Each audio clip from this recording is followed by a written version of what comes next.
You're looking the wrong way. You're distracted by the emotional response that the media gives you, and you're missing the facts, figures, numbers, logic. As I always share with you, this is just my opinion.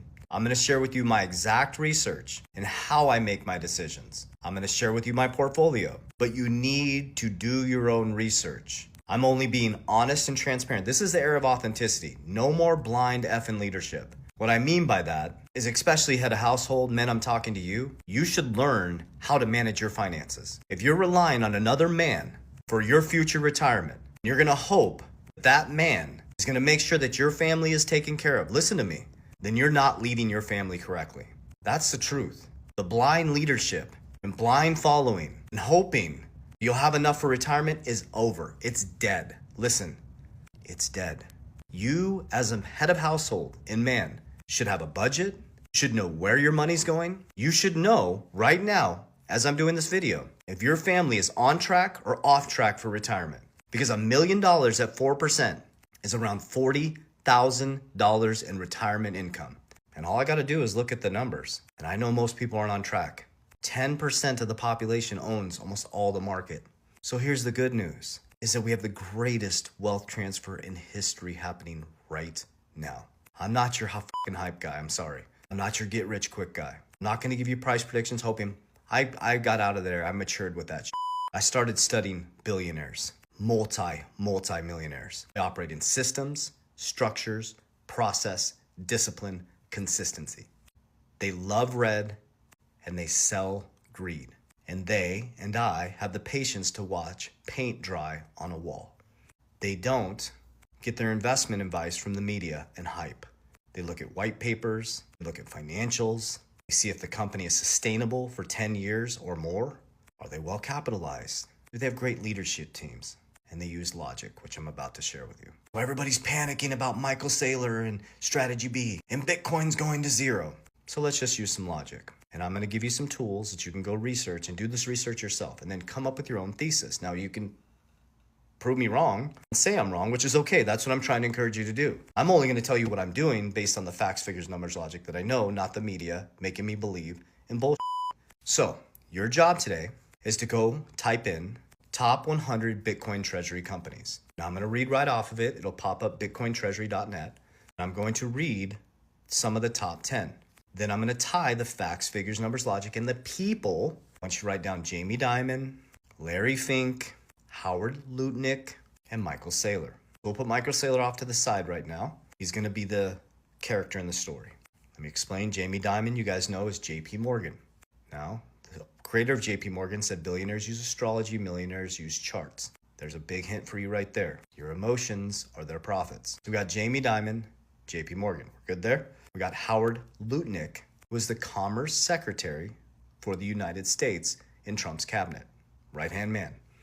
Howard Lutnick was the CEO of Cantor. Write down Cantor. His son, Brandon Lutnick, now runs Cantor. So Howard Lutnick stepped out. He's writing the rules for our commerce in America.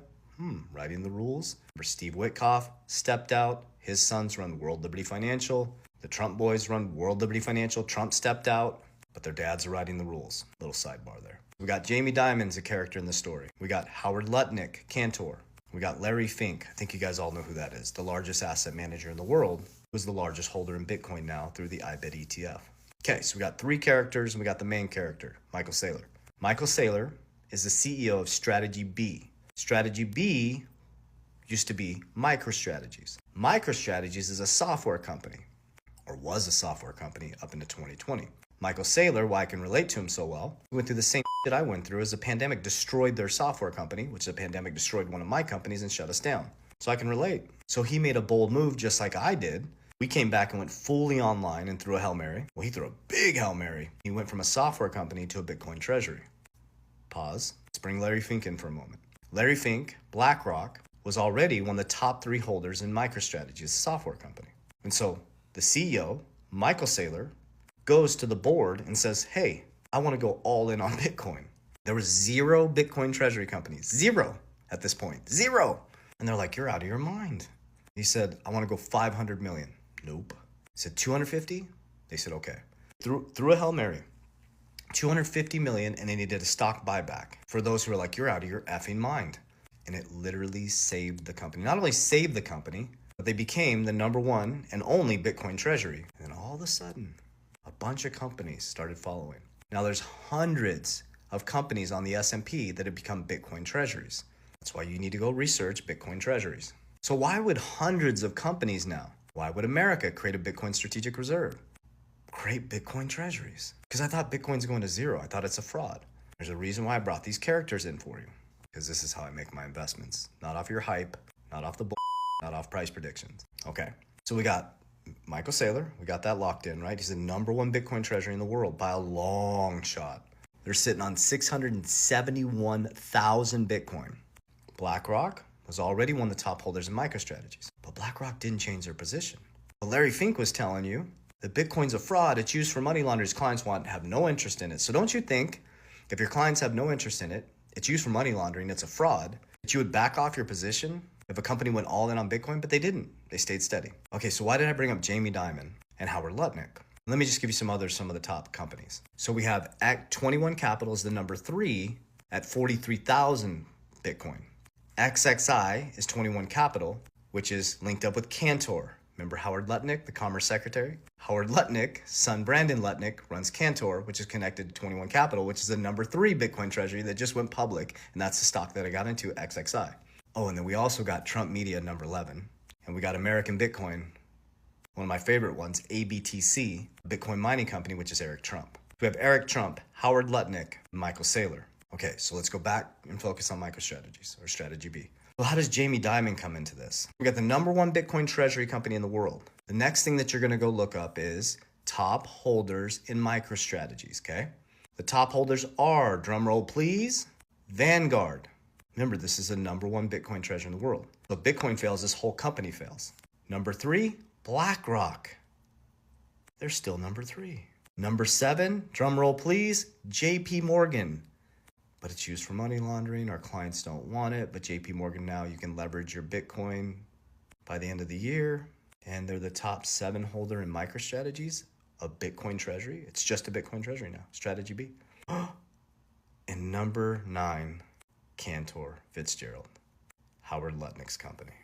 So Howard Lutnick, Jamie Dimon, and Larry Fink, all of the top 10 holders in MicroStrategies, the number one Bitcoin treasury in the world. Howard Lutnick is in the top 10 with Cantor, and Howard Lutnick is in the top 3 of Bitcoin treasuries with XXI and 21 Capital.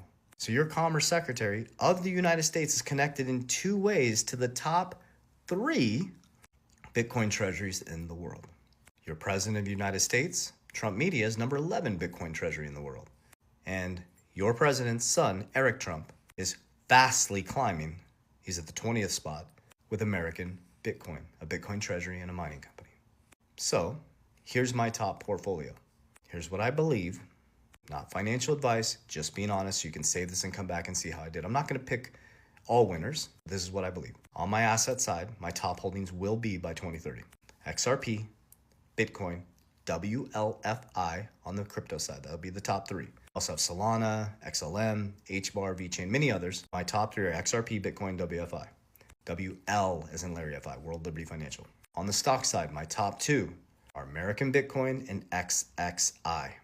Do you see how I make my decisions? Not off hype, not off hopium, off the infrastructural change, the people writing the rules, and knowing that our system is dramatically changing for the next 100 years. After 2030, your system is going to be unrecognizable. So your job as head of household is to get your together, physically, spiritually, and financially. And stop with the blind leadership. Lead your family well. I hope this helps. Warriors, rise! Get your together. Love you guys.